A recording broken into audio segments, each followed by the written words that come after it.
going to start with this awesome presentation. I know everybody's been in these meetings for the last couple of days, but they have not seen ours yet. So, fasten your seatbelt, get ready, have some fun. And I just wanted to make sure that we kind of start off with introducing our panel.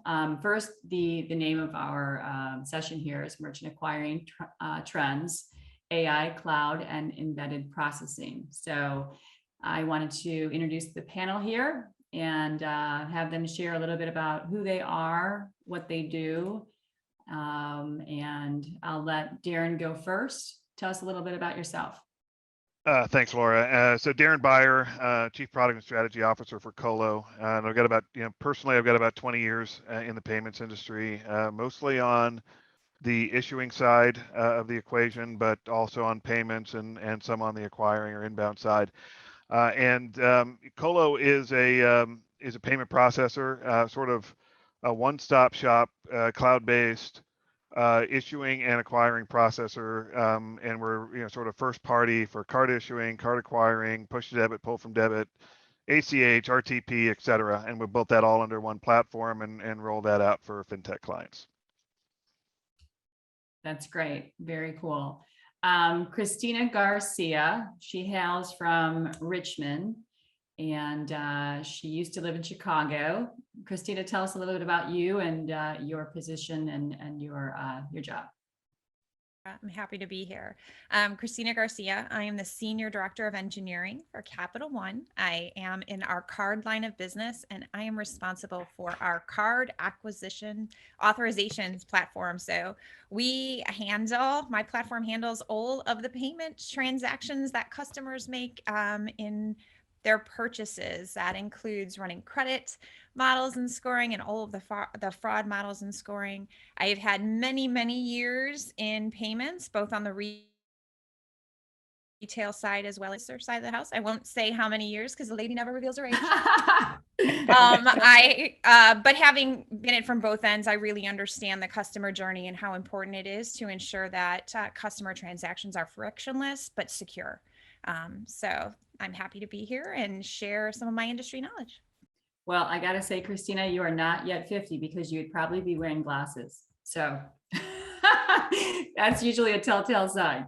So we're going to head over to Adrian. I hope I'm pronouncing this correctly. Talapan, yes. Okay, love it. So, yeah, tell us about you. Hi, everybody. I'm Adrian. So I'm relatively new to the industry. My background is in other regulated industries, such as drug development, healthcare. And so I paired up a couple of years ago with an expert from the industry that has 20 years of experience, like many of you. And we aim to do something kind of crazy. We aim to create an engine that allows for automated merchant statement analysis. So you basically upload a statement or email a statement to a bot, and the machine will figure out all the numbers and crunch everything. And fast forward a couple of years, the platform is now both an engine and a studio capable of analyzing over 1,000 different statement variations. And we have hundreds of very happy customers. And our vision is that by automating and accelerating this sort of margin calculator, figure out how much profit available it is in every deal, we can help the industry accelerate being able to provide value to merchants. So Awesome. That's a summary. Awesome. Well, I think it's much needed. And I do think that it's a really great tool. I've been able to check it out. So very cool. Well, briefly, my name is Laura Demke-Kalikst. I am the president and CEO as with EPNA. That is the acronym for Electronic Processing of North America. We are a ISO and we are outside of Chicago, Illinois. We are the only certified WBE that is registered with the state of Illinois, as well as Cook County and City of Chicago. And I believe we might be one of the only WBEs that are founded and run in the whole entire country. So there are some people that have senior positions, but having that WBE status is very unique for us. So I'm going to get going because I want us to get into the meat of what everybody came here for. And I do want to encourage everyone to ask questions throughout. I do see Dale from the Green Sheet. Well, she's actually not just from the Green Sheet, but she's already telling us that we rock. So maybe we should just end now. What do you guys think? Should we just be done? Because that's pretty good. Okay. Thank you, Dale. You're awesome and you rock. So here we are. What will merchant acquisition, retention, and competition look like in a post-COVID digital first world? And here we go. Christina Garcia is going to talk about artificial intelligence in our space.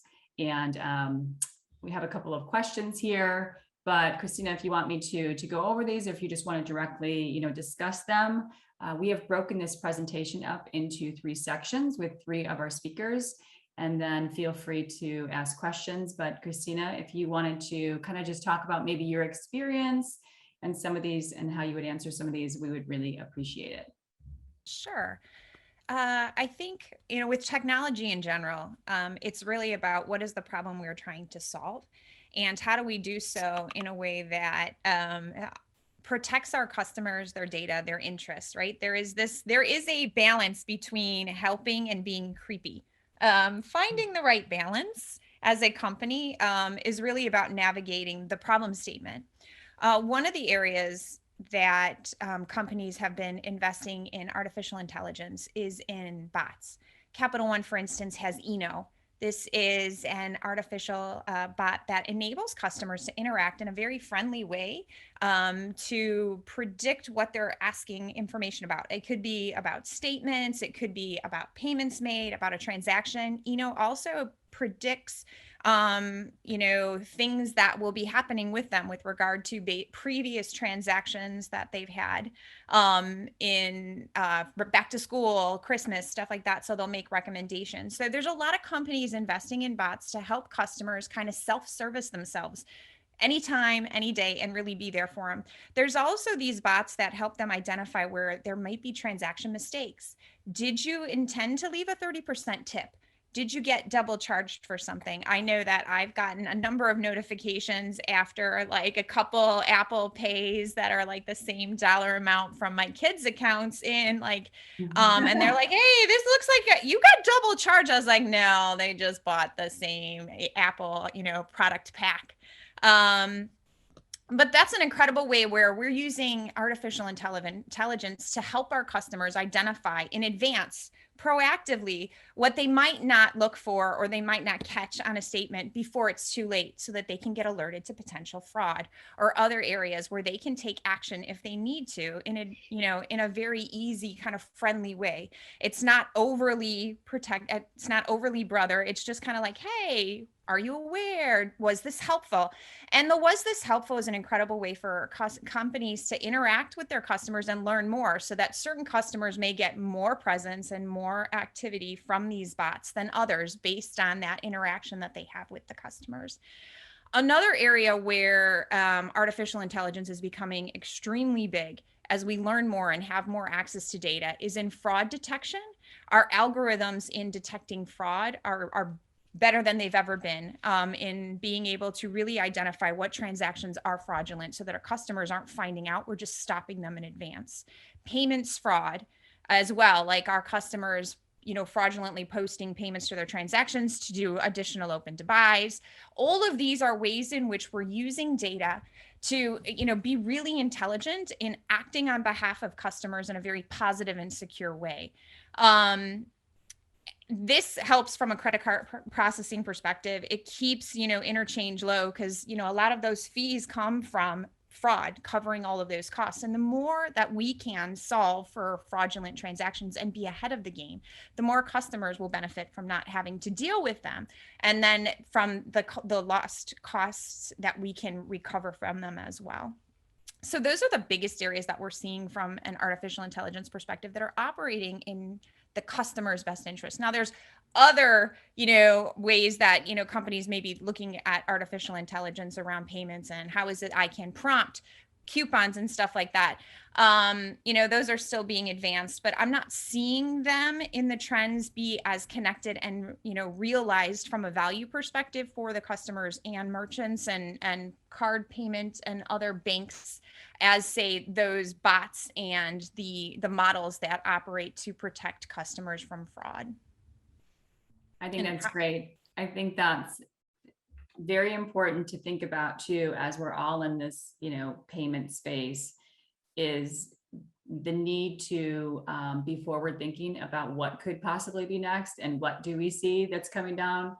Darren, did you want to add anything to that in terms of what your experience is?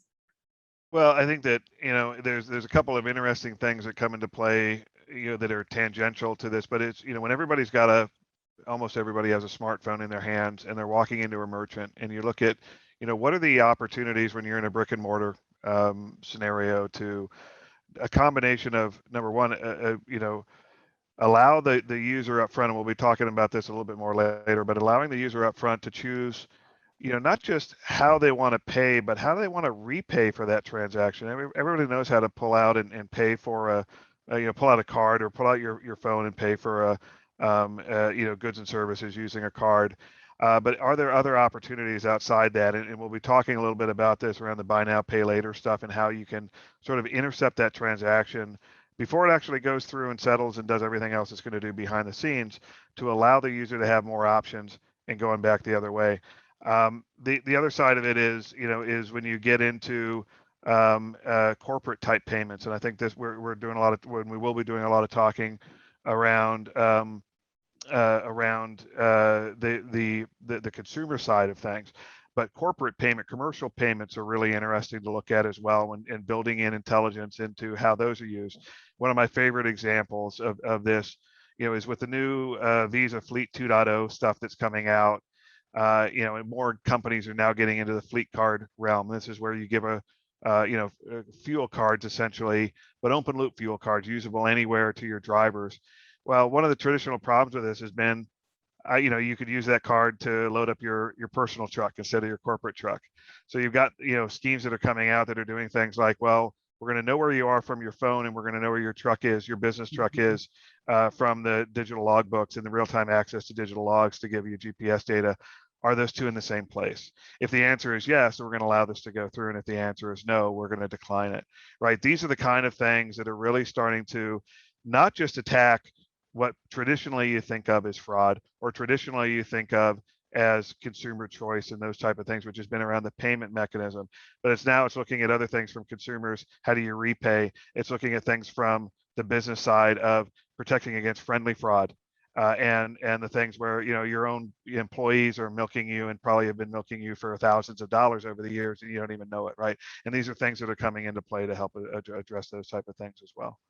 I love it. I love it. Thank you so much, both of you, for participating in that. We're going to go to our next topic, is how has payment processing and cloud processing evolved? Now, I didn't say this earlier, and Christina, I know you didn't say your age, but I've been in this business for 25 years. And I gotta say, the knuckle buster was what it was at that time, right? There was no printer that was attached to a Zahn Jr. So I do want to kind of get into this, and we have Adrian, who's relatively new in terms of payments, but is very versed in how this has kind of evolved, because I think that's really what happens when you get in at any stage. You have to say, okay, where did it start? How do we get here? So Adrian, if you can kind of walk us through a little bit about this topic, and kind of give us some feedback from you. Sure, Laura. And to touch on what Christina and Darren mentioned before, Fee Navigator could not have been created without AI. We use AI to identify what type of statements are coming in. We use AI to enhance the OCR, and we'll be providing recommender engines in the future, which again are based on AI. So when I was asked to put together this topic, because I'm new-ish to the industry, 2 years, that's count for something. I'm a techie, so I'm like, okay, well, so you basically have two two tracks that overlap and intertwine and kind of work together. You have the technology track and the payments track. And so as we know, the credit card company, the official credit card started in the 1950s with Frank McNamara that created the Diners card. When he couldn't pay for for his meal, he asked his wife to pay, and next year he came up with like, hey, look at my shiny new technology, new mechanism to pay for payments. Fast forward, Bank of America created Bank Americard, which turned into Visa later. Then IBM invented in 1960s the magnetic stripe, which enabled sort of the credit card as we know it nowadays. MasterCard came as a response to, by other companies to Bank Americard. And then in 73, that was very important. The electronic authorization was created, which allowed for a much more seamless authorization process. Before that, you had to, the merchant would come to the store, the customer would come to the store, the merchant would have to call their bank would call the issuing bank would look up some records in the database, call back. So it was very complicated. So this streamlined the whole process. Then the ATM was invented in 83. The EMV, the technical standard for the modern transaction processing was created in 95. And then we sort of started accelerating in the same year. The digital wallet was created, funded by Coca-Cola, something completely different. And then in 96, Authorize.net was created by Jeff Knowles. And this was really the first payment gateway allowed a true acceleration of payments. So when it comes to cloud computing, that sort of in payments, that sort of is one of the beginning ones, because before that, the gateways were servers and localized, and they didn't really speak to each other. 2 years later, in 98, PayPal was created. And what's interesting about PayPal was that it was the first peer-to-peer payment methodology, in addition to just the revolutionary way of using email. In 2001, the tokenization was invented. And when I was researching this, it was funny that it was this company called Trust Commerce that did this to support a client of theirs called Classmates.com. And then this concept was applied to payments by Shift4 in 2005. And tokenization is very important because it allows you to capture a lot of data, such as credit card numbers, credit card information, and get in exchange a random ID that can be stored, and then a central bank essentially controls the information behind it, but it allows the transfer of information a lot more secure and a lot easier. Then the cloud of the official web, I would say it started in 2006 with AWS, because AWS, is the granddaddy of them all, and then still acceleration. Then you have PayFac, Square, and Stripe that came along. What's interesting about Square is that I remember when they came on, I remember the device that you plug into the phone and suddenly you can now swipe cards. How cool. But what's even cooler, and I did not realize at the time, was that in fact they were a PayFac. So that allowed them to onboard a ton of merchants very, very quickly and easily. Also in 2009, Bitcoin was invented. So you have sort of another branch of technology. You have technology processing payments and crypto, and on top of the blockchain, you have sort of a new range of technology solutions that are being construed that are completely different. So sort of you can see the tree bifurcating and sort of growing faster. Then 2010, the first NFC-enabled Android was out. In 2011, QR payments were introduced by Alipay, and the QR technology was invented actually in Japan in '94. So it took a while for this to happen. What Alipay was able to do was really apply this innovation, and nowadays essentially huge commerce is running on using QR Pay. and they're able to actually bypass a lot of the traditional channels of payments. Then fast forward 2011, Apple Pay was created. 2015, Google Pay. Then in 2020, we had a massive increase in e-commerce that compressed the sort of needs of the market from possibly more than 10 years into 1 year. So in here, you also had the evolution of embedded payments available in other parts of the world. The real-time payments looks like FedNow is going to be launched in 2023. At least that's the plan. As Darren mentioned, there's a lot of innovation in the pay now, pay later with Klarna and many others. Yeah, what I love about this space and the reason I joined this space is that it is so dynamic and it's so innovative at the same time. So yeah, I'm gonna stop here, but payments absolutely took off with the invention of the cloud, and it remains to be seen how crypto will enable everything. One of the major problems right now is the technology cost, the energy cost, and the transaction time. But hopefully, this will be figured out. So back to you, Laura. That's awesome. That is such a good timeline and so accurate. So we really appreciate that. And some people are here on hopefully today that don't remember what it was like, way back when. But now post COVID, I know that's part of this session is, how many places do you go to now where it says, we don't accept cash, it's credit card only. So, all these things that have happened, with tap to pay and all that stuff, it's interesting how things have morphed. And now because of COVID, there's so many different applications now that people are using. So great job for giving us that timeline. So, it's interesting, I feel too, before we go to the next one and from our company, EPNA, and how we meet with ISVs or if we meet with financial institutions, CPAs, consultants, one of the things that we talk about when we do our presentations or RFPs is really how important it is to stay on technology. I mean, it's really something that there's constantly hurdles that you're kind of trying to overcome. And this is not an industry for people that don't want to be lifelong learners. It's just don't even start or continue on the path because it is changing incredibly fast. And we're going to head over to embedded processing right now. And one of our experts, Darren, is here, and he's going to kind of break down a couple of different things. I guess really before we kind of go into the bullets or anything too much, Darren, I guess if you were to say like at the core of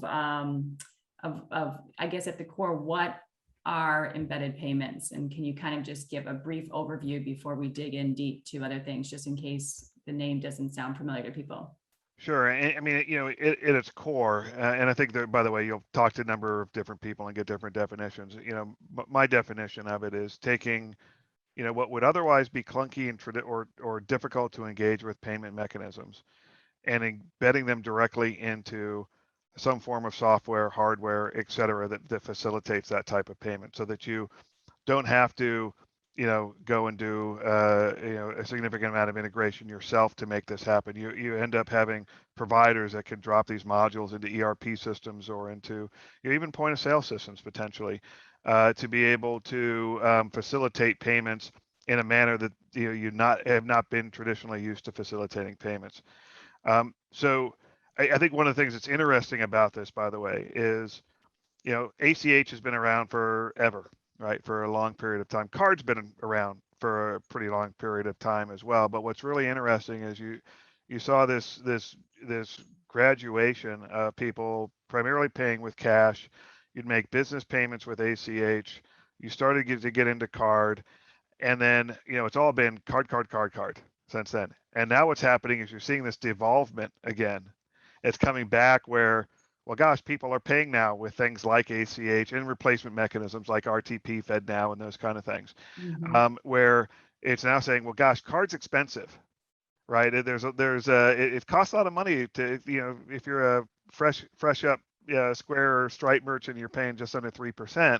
That's a lot of money. Is there some other way to make this better, right? To be able to facilitate this in a little bit easier way. And then you're also starting to see, things that are, when you talk about more traditional brick and mortar, and we'll be talking about this is segue into the Square Afterpay transaction and buy now pay later, but non-standard types of payment, right? And buy now pay later, it's nothing really new. Bill Me Later's been around for quite some time, but now what's happening are people are starting to get more innovative in their offerings and figuring out better ways to be able to offer this out to customers. But buy now pay later, think about it. That is essentially a cardless and almost bankless transaction. It certainly is bankable on the repayment side, but at the time of the transaction, there's nothing there. Right. There is no necessarily no account, et cetera, et cetera. Certainly there has to be one behind the scenes to pay back, but think about how different that is, right?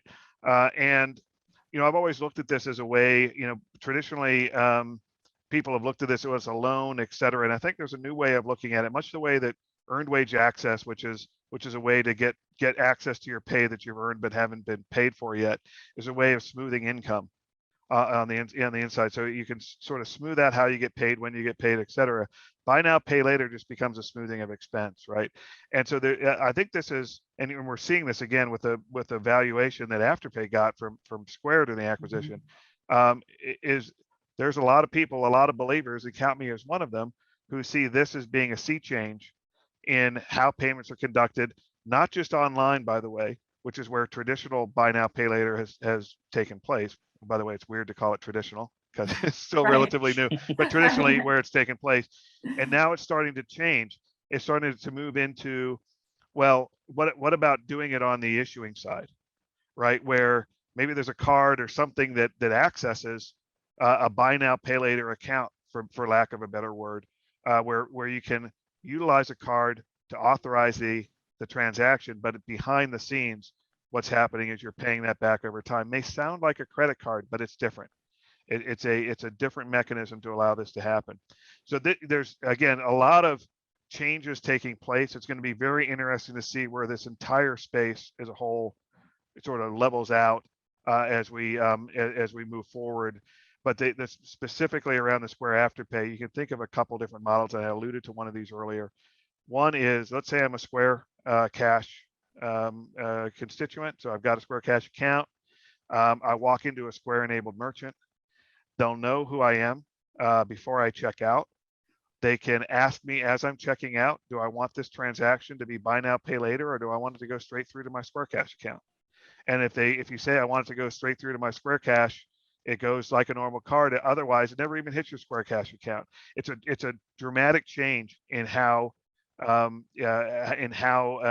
transactions can be accomplished. And again, at a brick and mortar point of sale, not just online.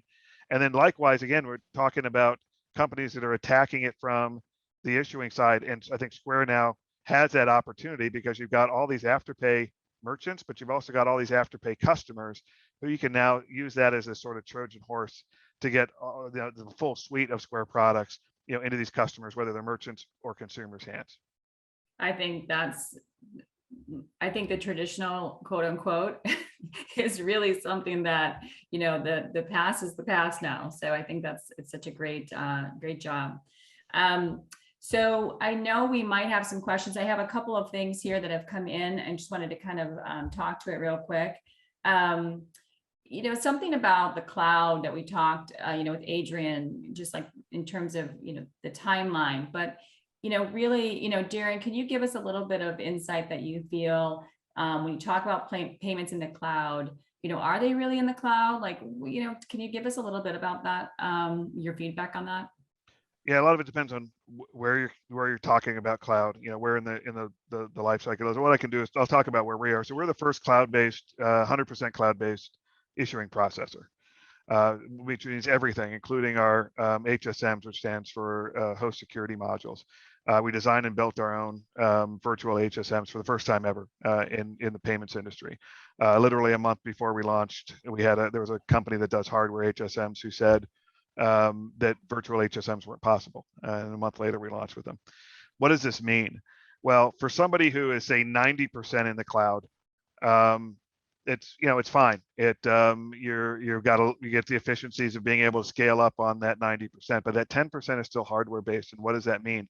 There's been some pretty high profile outages recently, right? Of whether it's been the ACH system, being out for like 4 days through FIS, which was a dramatic impact, to some of the acquiring side. It hit big merchants like Chick-fil-A, et cetera, right? We're out on the acquiring side. And that's where that 10% comes into play, or more for a lot of folks, right? If that, whatever metaphor you want to use, chain is only as strong as its weakest link. A castle wall is only as strong as the weakest gate. Likewise occurs with the cloud versus not. By being 100% cloud, what it allows you to do is, number one, if one of your data centers gets hit by a 1,000-year flood, you can get another one up and running. We can have our entire platform up and running on a new redundant data center in about 4 hours. It's unheard of. We used to spend a year getting a new hardware data center up and running, right? In my old gig. And likewise with any type of payments there is, if there's any sort of natural disaster, any sort of major event, being able to get another one up and running quickly and easily is imperative. But the other place that this is critical, or for folks that are going to be, companies are going to be expanding internationally, right? So in a lot of cases, you got PII restrictions on data that has to be stored in country or in region. Being able to be cloud-based around this stuff and be able to get a whole nother instance set up in in that region to be able to do business. Again, when we were talking about doing international expansion in my old gig, it was like, okay, we've got to get a whole ground operation going. We got to get data centers set up. You're talking about a multi-year event, and now you can do it in hours. And it's just a dramatic difference from the business side of being able to expand out. So when it comes to cloud, those are the two biggest advantages I see. Number one is scalability, by the way, because that was the other thing, is like every year you go through capacity planning, and then you'd be like, okay, how much business are we going to do around holiday season? Because 85% of your business occurs during holiday. And then you do 6 or 8 months worth of hardware buildup, and then you cross your fingers. Yeah. Did we make it? And by the way, I've been a part of one that didn't, and it wasn't very fun, right? So and then from the consumer side, I think like cloud also contributes significantly to acceleration of commerce, because now everything moves faster. So the decision process moves faster. So it's 100%, right? When you don't have to zip between data centers and doing all this stuff, and you're eating, literally it could be seconds, right, that come into play. Like, to give you an example, when we used to access our HSMs, every card transaction has to access the HSM. We were eating 60 to 90 milliseconds. May not sound like a lot, but when you're doing millions of transactions a day, it starts to add up, and you get throttled by these things, right? Now we're at nanoseconds, to complete those transactions. It is a multiple orders of magnitude difference. For sure. I think we are almost at the hour end of 2:25 Pacific time here. I believe that's our cutoff. Is that correct? I think so. Okay. So I'm just looking at the attendees here: Juliana, Cass, Crystal, Marla, Maurice, Michael. We've got quite a few attendees on here. We really appreciate you all joining. If you have any questions, please reach out to us. If you have anything that you want clarification on, or if we can assist by any means. We are really thankful that you took the time. We thank the sponsors that put this virtual conference on. I know we're all excited to be on Zoom on a Thursday. So we really appreciate your time attending, and please feel free to always reach out if you have any questions. And we appreciate you guys. So Darren, Christina, and Adrian, our team, thank you so much, and look forward to seeing everybody soon. Thank you. See everybody. Bye.